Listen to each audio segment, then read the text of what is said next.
Ah, bollocks.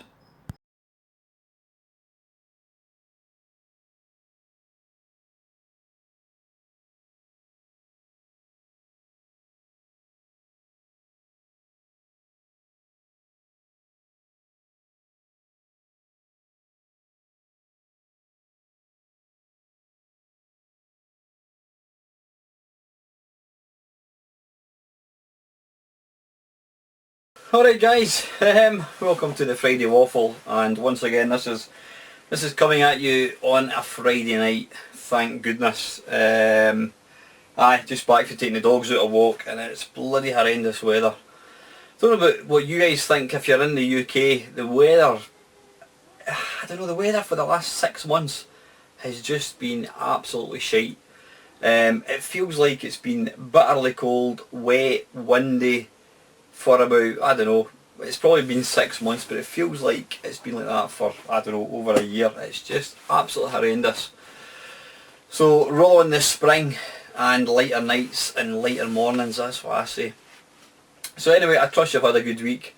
I'm really tired. Is it just me? Is it the weather? I just feel not lethargic as such, I actually just feel physically tired. I mean, I'm still running, not as much as I should be.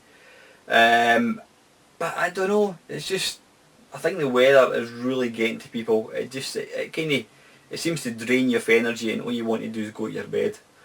So anyway, week-wise, what have I been doing? Been busy at work, as usual. What have I been doing? I have been playing some games. I've been playing about my main cab, I can't remember what I've been playing that enough. I had my computer club on Wednesday. That's always good, always excellent fun. We're actually moved to a kind of smaller venue. Now you probably noticed I put a wee video up of it. It's tremendous fun. I mean, it's the funny thing is the systems that are there I've got anyway. I own all these systems. I mean, you occasionally get some system that you've never seen before, but I've got access to all these systems in the house. But you know what, you just can't beat going along to like a school hall, whatever it is, and sitting with pals and playing these machines. It is literally like being, 18 again. I mean, I used to go along to a computer club when I was 18, and here I am, 48, some 30 years later, doing the same thing. It's really good fun. But so that is that. Topic wise, I've got a few bits and pieces, just single word things, so it kind of jogs my memory. So the first one, online meme. Now, I remember dabbling with online meme. Oh, I'm probably talking, I was in my last house, I'm probably talking 2004, 2003, we're probably talking 13, 14 years ago. I remember me and a mate playing, what were we playing? Track and field actually, online. And to be fair, it was pretty awful. It just really wasn't working that well, the lag and that kind of stuff. And I've no idea why. What was making me think about it? I don't know. I've no idea. But earlier this week, it got me thinking about, I wonder if you can still play online meme.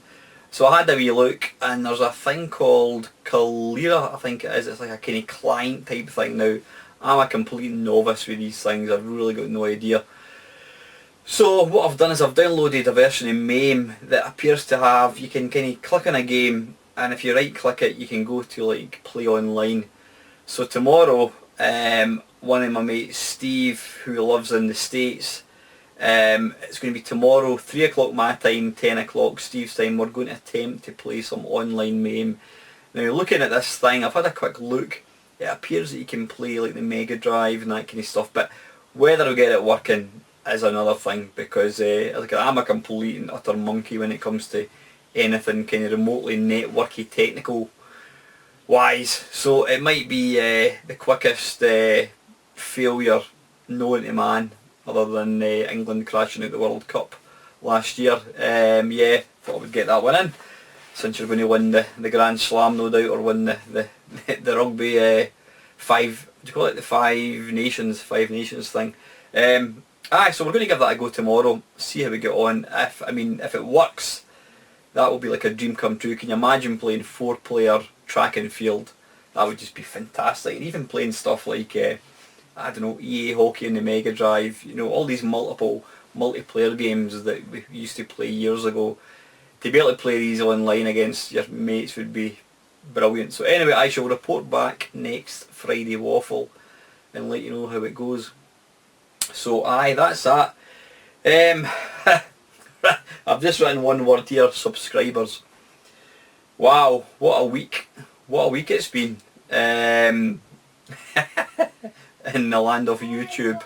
Now, as people know, anyone that follows my channel, you know, that have been following my channel, you'll know that I took the channel down a couple of weeks ago for, you know, a couple of reasons, which I'm not going to go into anymore. It's done and dusted. But I took the channel down, I made it inactive, and I had, when I made it inactive, I had 497 subscribers, and then I took it down, and 4 or 5 days later I went on and I was down to 20. So from 497 down to 20, and it turns out that YouTube has a auto unsubscribe thing.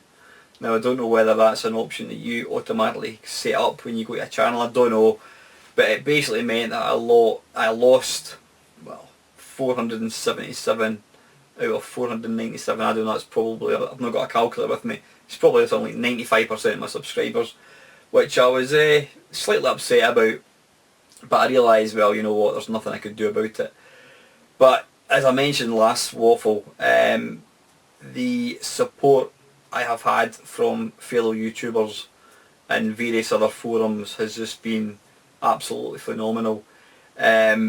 Mark Lactobacillus Prime very kindly stuck a wee video up basically telling people to resubscribe to my channel because, you know, I'd lost all my subscribers, and quite a few of you guys very, you know, generously decided to share the video, which got me from 20 up to about over 200 in the space of less than a week.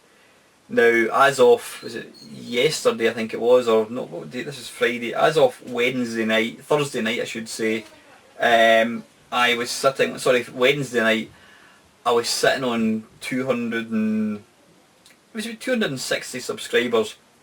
Now, one thing I've noticed, even though my subscribers level is, you know, virtually half of what I had, I was still getting the actual number, the same number of views. So what I kind of think is, you know, the majority of my subscribers don't physically watch my channel. I mean, if you look at any, I think I mentioned that last week, if you look at any YouTube channel, you generally find about the views that people get are about 20% of their subscriber level. That's just a rule of thumb. I mean, sometimes it's less, sometimes it's more. It obviously depends on the video. But so I wasn't too bothered. Yeah, I'd lost a lot of subscribers, but you know what? What's the point of having people who have subscribed to you if they don't watch it? So I had 260 subscribers. Quite happy with that. Then yesterday morning, the alarm went off, and I thought I'd just, you know, check my phone before I get out of my bed, and I happened to just click on YouTube to see if anyone had subscribed or unsubscribed, whatever, and I almost fell out the bed. The number had gone from about 250 up to over 600. It was something like 649, which was a jump of like over 400.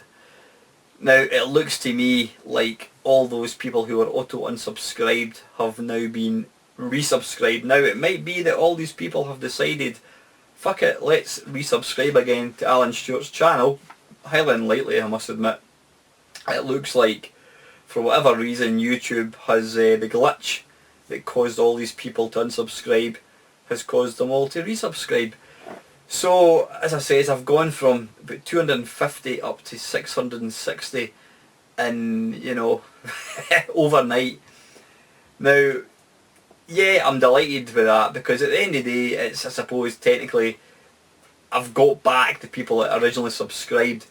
But I don't mind admitting, guys, there's a touch of guilt, because I have gained, you know, considering I had, what, 500 and now I'm up to 660, in the space of that week, through the generosity of all you guys giving me shout outs, I've picked up like 150, 160 new people, which is phenomenal. You obviously did it with the best intentions. Nobody realised, myself included, that things were going to work out the way they have. It's just mental. So I do kind of feel a wee bit sorry, because obviously I've gone from 500 up to 660. I've kind of leapfrogged quite a few people with my subscriber level, but you know what, it's just a number. At the end of the day, it's just a number. And if me having more subscribers can help anybody else, then absolutely, you know, fantastic. I don't think anybody would actually hold it against me. Some people like Monkey Spaz seem to think that I've actually stolen subscribers. I think Gashead Steve thinks I've done that as well. Well, yeah, I have actually. I found out some, you type in a sort of certain code into your channel and it actually gives you other people's subscribers. So, aye, it's all good. But what's bizarre is I was going to do a 500 subscriber special. I mean, it's probably, I think with any YouTuber, 100 subscribers is the big sort of milestone. You get to 100 and then obviously it's 200, 300. Then the next big one's going to be 500. Now I did actually tip over the 500 and then I went back to, I think, 497. So I was in the process of thinking what I could do for a 500 subscriber special. But because I have gone from 250 up to 660, I've basically gone past 500 and 600.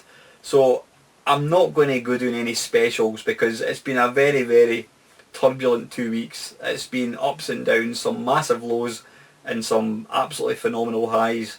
It's just been mental, it really is. So I'm not going to go putting out a 500 or 600 special, because it's completely bypassed me. It went like that overnight, which is mental. So I think what I need to do is concentrating when we hopefully get to 1,000, which could be quite a long time away.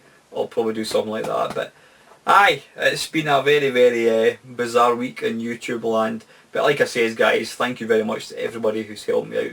Aye, just whoops a daisy, sorry. Touching on social media.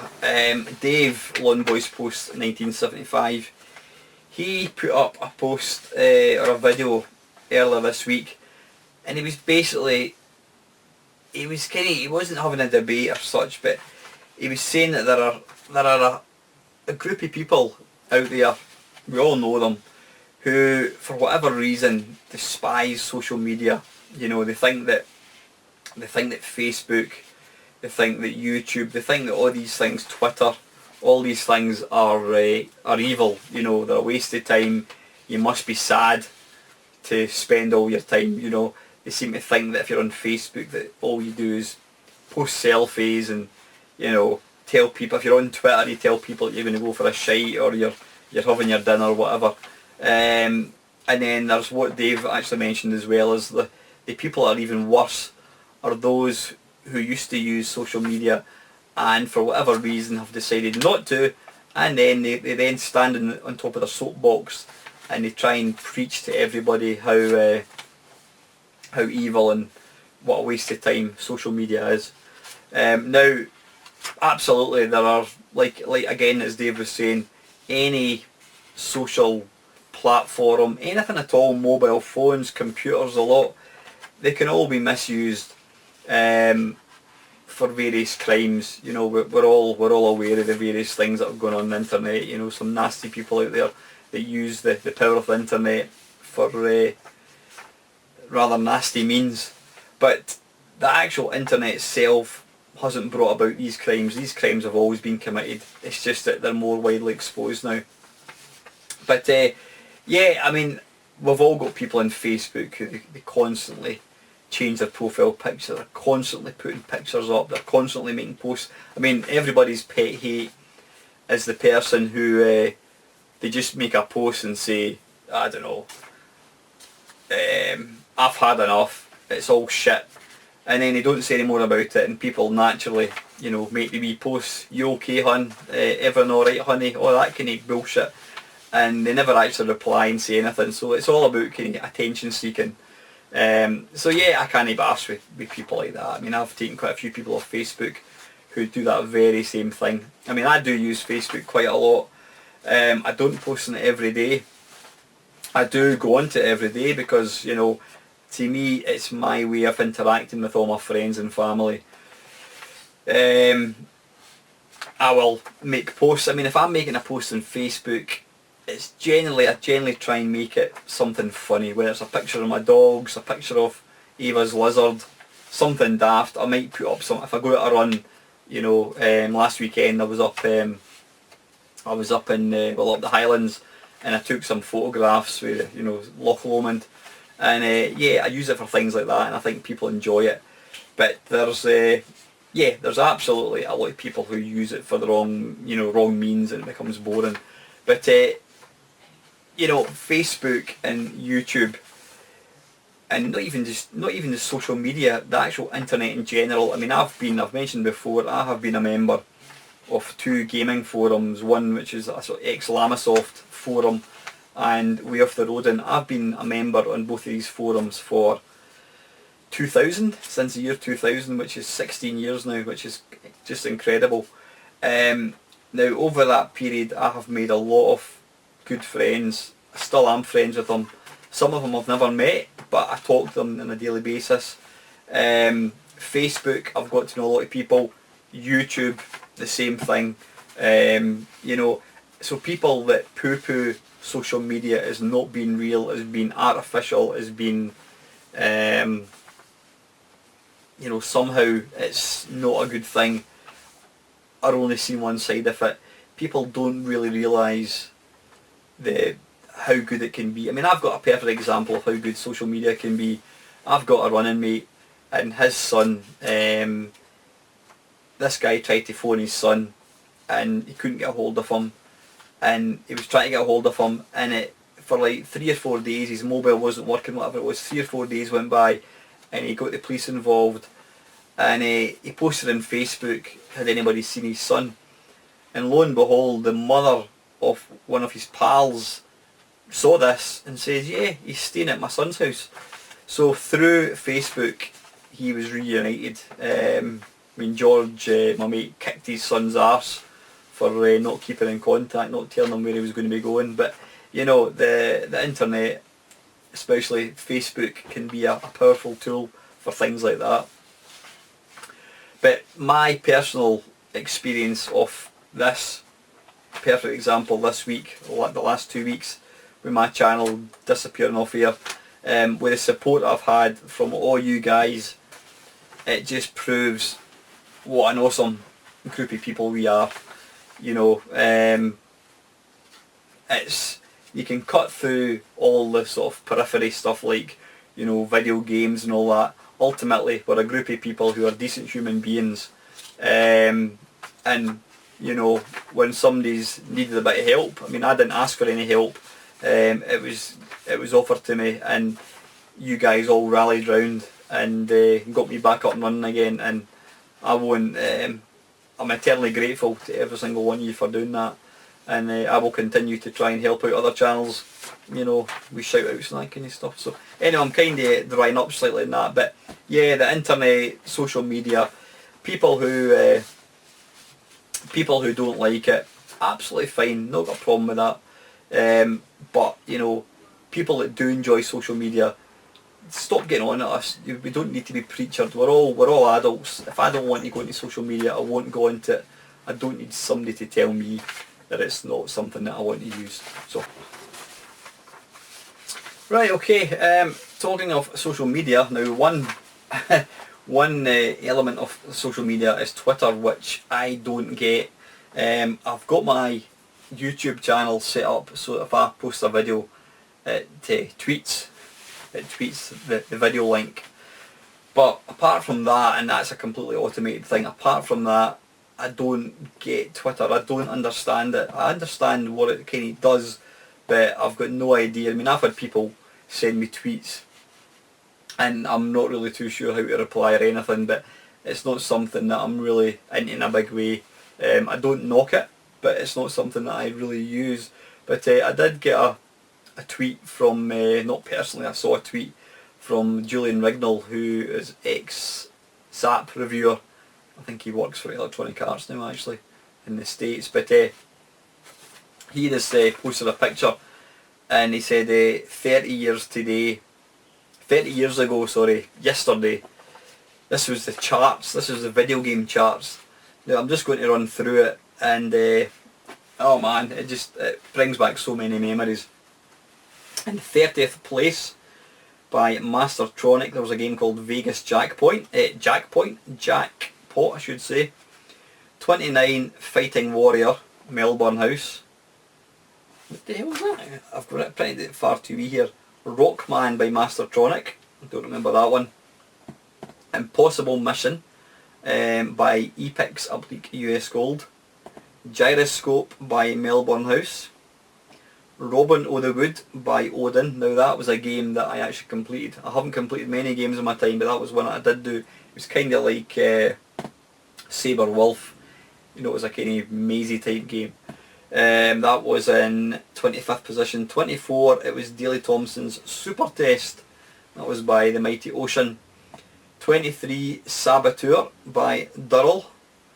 The Last V8 by Mastertronic is in 21. 20 is International Karate by System 3. 19 was Arcade Hall of Fame US Gold. I actually had that. That was a compilation, if I remember rightly. 18, Frank Bruno's Boxing by Elite Systems. 17, Action Biker by Mastertronic. 16, BMX Racers by Mastertronic. That was actually right. Or was it? No, wait a minute, no, I'm thinking the Codemasters one.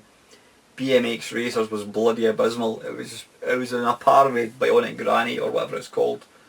Absolutely dire game. I think I actually did a 10-minute mashup of it. Go check it out. 15 was Tomahawk by Digital Integration. That was a sort of flight simulator, helicopter type thing. Number 14 was a classic, Monty on the Run by the Gremlin Graphics. 13 was Little Computer People by Activision. That was written by the legendary David Crane. Beachhead 2, that was Access US Gold. That was at number 12. Number 11 was Back to School by Microsphere. That was a follow-up to School Days. 10 was a classic budget game, Finders Keepers by Mastertronic. Number 9 by Elite Systems. It says Ocean, I thought it was Elite. Maybe it was Ocean actually, yeah. Rambo, classic game again. Number 8, Computer Hits 10. That was by Bo Jolly. They were bloody awful. They used to release all these really, really shit games. Number 7 was Winter Games by US Gold. Number 6, Formula 1 Simulator. That was Mastertronic. I think that had a Rob Hubbard track, and it was pretty good actually. Number 5, Year Kung Fu by Imagine. Number 4, Way of the Exploding Fist, Melbourne House. Number 3, They Sold a Million, which was a hit squad. Again, that was a cracking compilation. Number 2 was Elite by Firebird, and number 1 was Commando by Elite. 30 years ago, can you believe it? I'm just going to go through what games I actually owned. I owned Commando, I owned Elite. They Sold a Million, don't think I owned that. Way of the Exploding Fist, loved it. Year Kung Fu had it. Formula 1 Simulator had that. Winter Games had that. Rambo had that. Finder Keepers, yeah. I mean, I think I probably owned, I don't know, virtually all of them by a couple, I think it was. But yeah, can you believe it? That was 3 decades ago. There's probably a lot of people watching this video who are younger than all these games. But you know what, see when you look back at all these games and you think about them, they were fantastic games. Maybe not, you know, they might not be fantastic games now, but these were the games that really helped model and shape this industry, what it is today. You know, without all these classic games, without all these kind of bedroom coders, you just wouldn't have the industry that we've got now. But I'm sure as I was reading through these games, if you're of a certain age, you'd probably have a wee kind of tear in your eye. Special time. I mean, you know, when I look at that with Exploding Fist, I mean, we were all a lot younger, but we're probably all still living with our parents, didn't have jobs, we're still at school, some of us. It was a completely carefree time back then, and here we are. I mean, if somebody had said to me when I was playing away with Exploding Fist, what do you think you will do when you're 48 years old? Now, asking an 18-year-old what they're going to be doing in 30 years' time, it would be impossible to actually say. And if somebody said to me that you're going to be playing these games, you're still going to be playing these games when you're almost 50, but you're going to have them on like an SD card. I mean, an SD card to an 18-year-old of 1985, you would wonder what they're talking about. You know, it was science fiction. But aye, just absolutely mental. But here we are, we're still playing these games. But happy times. So there you go, guys. That was 30 years ago. Okay, right. That's all the things I've kind of got to talk. In fact, no, I'll tell a lie. I've got one more thing here, but I'm going to talk about it after this. The ever reliable Kev down the rabbit hole. Cheers, Kev. For the Friday Waffle, hi Alan. I just heard some disappointing news about a game I was really looking forward to. Street Fighter V is not going to have much of a single player game, and that's a shame. I love playing it, but I'm not a multiplayer champion, and I prefer playing it against the computer. And I can't in Street Fighter V. Capcom say they will add in updates to enhance single player later this year, and it sounds a lot like Star Wars Battlefront. Another game I love that is very thin in options at launch. I know you don't play either of these games, but in general, would you say this is where the modern gaming landscape is headed? Make half a game at release time, and if enough people buy it, the developers might make the rest of the game. Now pardon me while I go and play single player Street Fighter 2, 3 and 4. Yeah, I did read that, Steve. Now funny enough, actually Kev, before you mentioned that, I read an article online. There's a game called, I've never heard of it, Star Citizen. It's been developed by a company called Cloud Imperium Games.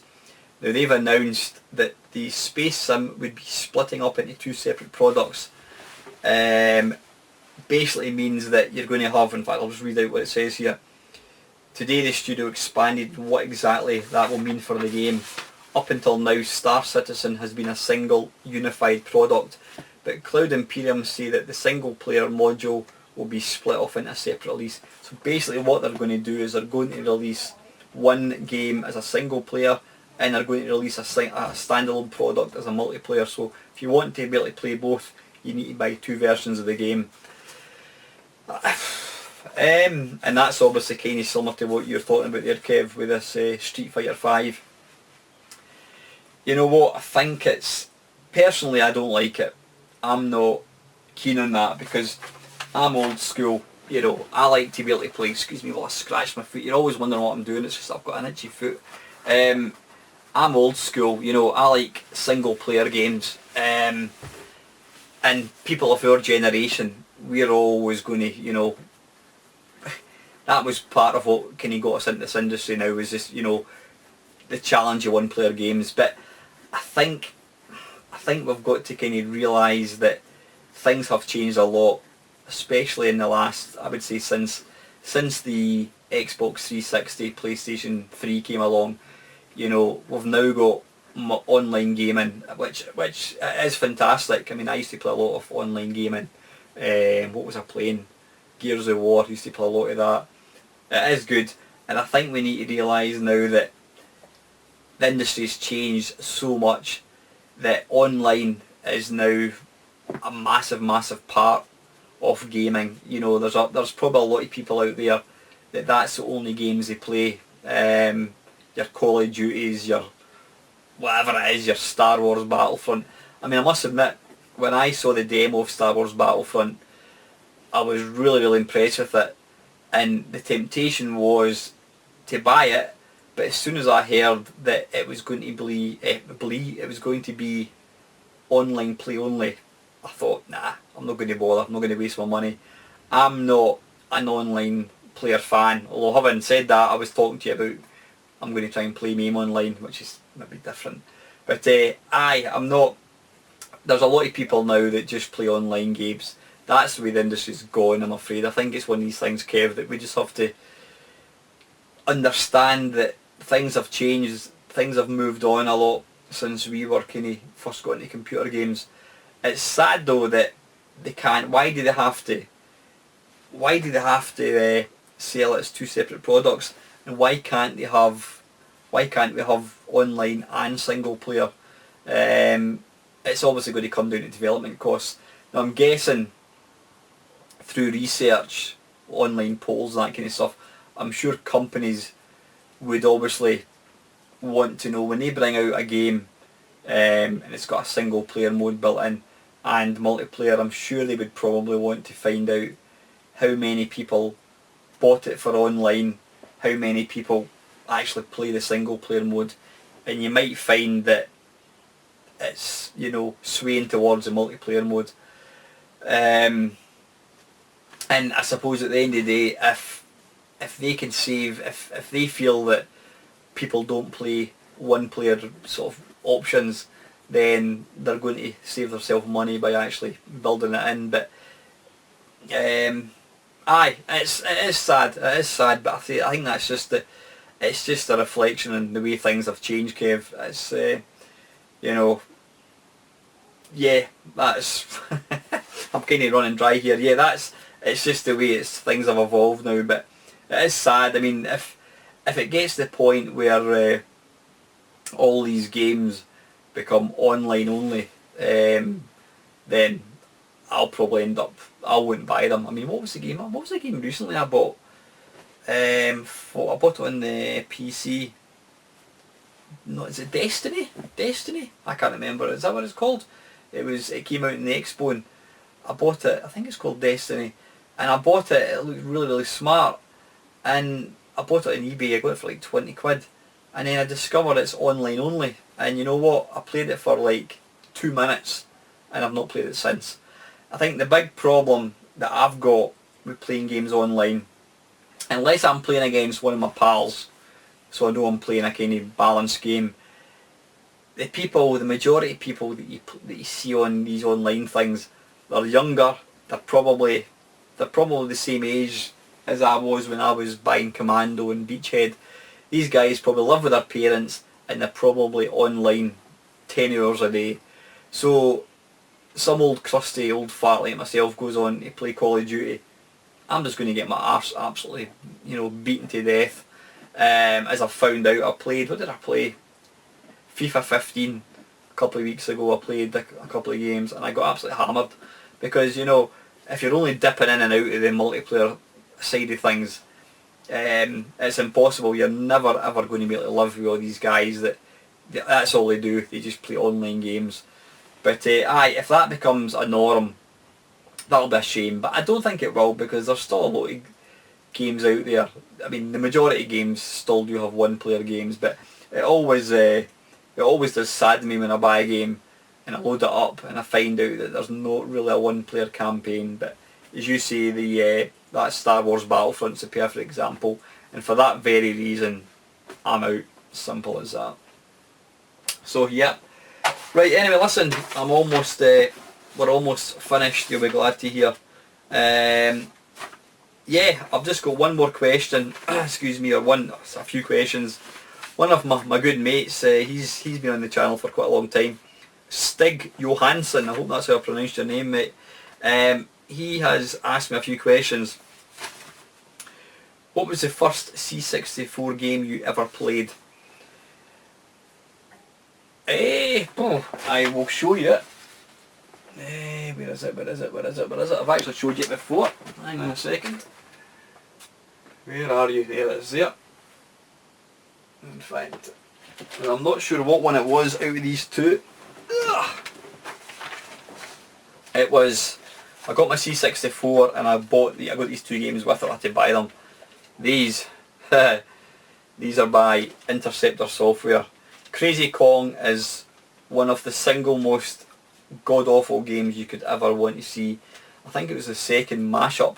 Just Google, go into YouTube and type in Crazy Kong Mamemeister and you'll find my mashup of this.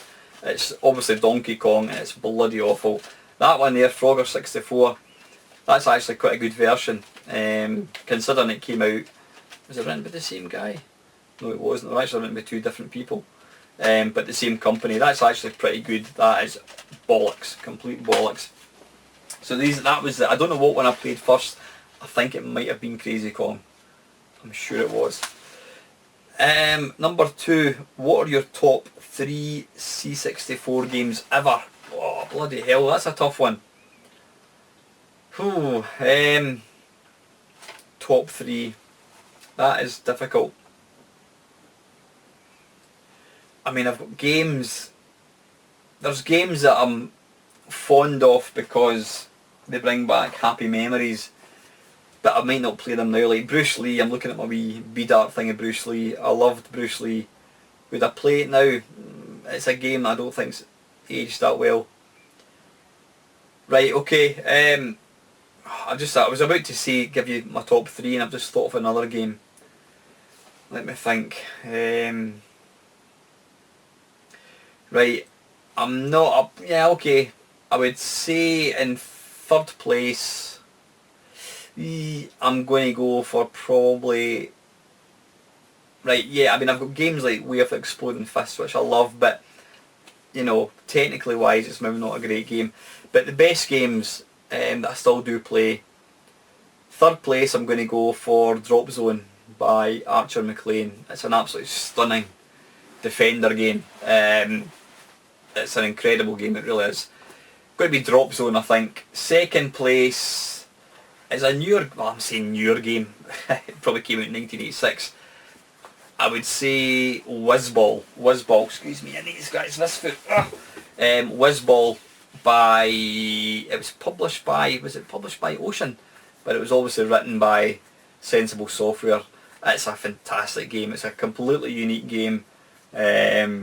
Never been beaten. I mean, it was released, it also came out for the what did it come out for? It came out for the Amiga and also the Atari ST, but I've got to say the C64 version of Whizball has never been bettered. The graphics, the sound, just absolutely incredible. So that would be my second favourite game. And my favourite game, it would probably be Super Pipeline 2. Super Pipeline 1 would probably be my second favourite game, but I'm going to class them both as the same game. Super Pipeline, awesome game. The sequel was just even better. I did a Why I Love Super Pipeline 2 about 2-3 weeks ago, so go and check it out if you want to see that. So yeah, going to go for Drop Zone in third place, Whizball in second place, and Super Pipeline 2 in first place. So there you have it. If you ask me again tomorrow, I'll probably change my mind. Right, okay. How do you play C64? Alright, okay, right. How do you play C64 games these days on a real C64 or emulators? If I'm actually just playing, if I'm playing a game for fun to actually play, then I will use, I've got a C64 down there, and I've got one of these, is it Ultimate 2 cartridges, which is just, if you've got a C64, you absolutely have to own one of these C64 cartridges. It's phenomenal. It basically emulates a disk drive, but if you get this attachment with it, you can load tape images, you can load cartridge images, you can load disc images. It's a one-stop shop for C64 games. So I use my real C64 plus that cartridge for all my games. I don't use tapes anymore. Again, I've done a video, in fact I'll put a wee link up there to the C64 Ultimate 2 cartridge, so you can go and check that out. It's the guy that makes them. You've got to kind of pre-order it, and it can take a while because there's one guy that makes them, and it can sometimes take a few months for them to arrive, but it's worth every penny. Really worth checking out. And do you use a proper C64 joystick? Yeah, I've got quite a few joysticks, but the one I use with my C64 is the Wickle Boss, which again I think I showed you in a previous waffle. So absolutely. But if I'm playing a game for like a video, if I'm making, you know, Arcade Perfect, My Arse, whatever it is, I tend to use emulators because it's quicker, it's more convenient. I can use the sort of capture software, and it means that you're not getting a squint cam, you're getting a proper image of the game. Plus I can use the headphones thing as well, so it makes for a kind of better video. So if I'm playing a game to make a video, then I'll use an emulator. But if I'm actually playing just for fun, I'll absolutely use the real thing. So anyway, Stig, thanks for the questions, Squire. I really appreciate it. So that is it. Coming up, what have I got? I mentioned last week I'm going to be talking to Jim Bagley on, it was meant to be this Sunday, but we've changed it, it's going to be Tuesday. I'm actually on holiday on Tuesday, so I'm going to be talking to Jim next Tuesday. Looking forward to that. I've got a ream of questions for him, which I've come up with myself, plus a lot of you guys have put questions out there as well, so I'm looking forward to speaking to Jim. And apart from that, just the normal run-of-the-mill stuff. I'm not going to be sticking to any one kind of formula. I'll just make videos as and when I can be arsed. And that is it. I'm going to go now and get a cup of tea because I'm quite... Oh, sorry, one last thing before I go. You know me, I don't really do pick-up videos as such. What I do, if I buy a bit of hardware, I like to do a kind of look at, but I'm not really one for doing unboxing videos and that kind of bollocks. But this was something that, whoops a daisy, which I bought. I sold, what did I sell? I sold a Spectrum Plus 2, I sold a little video game, a Pac-Man thing, and I also sold a book, which I had 2 of, and I got one of these. Now, Mr. Vectrex Rolly will like this. There we go. It is the G7000. Am I holding it up the right way? I am indeed. The G7000 Video Pack computer. I'm sure that came out about the same time as the what do you call it, the Atari 2600. But if memory serves me right, it's pretty much bollocks. But yeah, you can see there it's got the dad, who's obviously more interested in playing the video game, and the daughter and the mother are more interested in, I don't know, I'm not quite sure, and the little boy, he's obviously enjoying himself as well. So yeah, I'll do a look at that. I've got that, plus, oops a daisy, various games, video pack. They came in these real kind of cheapo boxes, and oddly enough they all came in numbers as well, so you could see number 14, which is, looks like some really bad, what the hell is this called? But you know, one thing that's interesting, if you actually open it up, now this one's called Gunslinger. If you open it up, it's got 14 written in the cartridge. Now, there is absolutely nothing on that cartridge to tell you what the game is, which is bizarre. It just says number 14. Strange. Yep, number 14, so that could be absolutely anything. So you obviously have to know what each game is. So yeah, that's it. I'll be doing a pick-up video, not a pick-up video, I'll be doing a look at of this probably middle of next week. So that is it, guys. Anyway, thank you very much for watching. I hope you have a nice weekend. Again, if you're new to the channel and you want to see more videos by myself, please hit that subscribe button. I would appreciate that. Can I just say to my 160 odd brand new subscribers, thank you so much for looking at the channel and especially taking time to actually subscribe to me. Hopefully you'll see enough that you want to hang about. You know, I don't want to lose you. You've come on board, so you know, hopefully I can keep you entertained enough. But thank you very much to everybody, and obviously thank you very much to everybody who has taken time to resubscribe, because yeah, it was a bit of a pillock, to be honest with you, what I did. I mean, I still stand by what I did, and I had my reasons for it, but if it wasn't for the fact that all you guys have faith in me and, you know, support me, then this channel simply wouldn't exist. So thank you again, guys, and that's it. As usual, thank you very much for watching.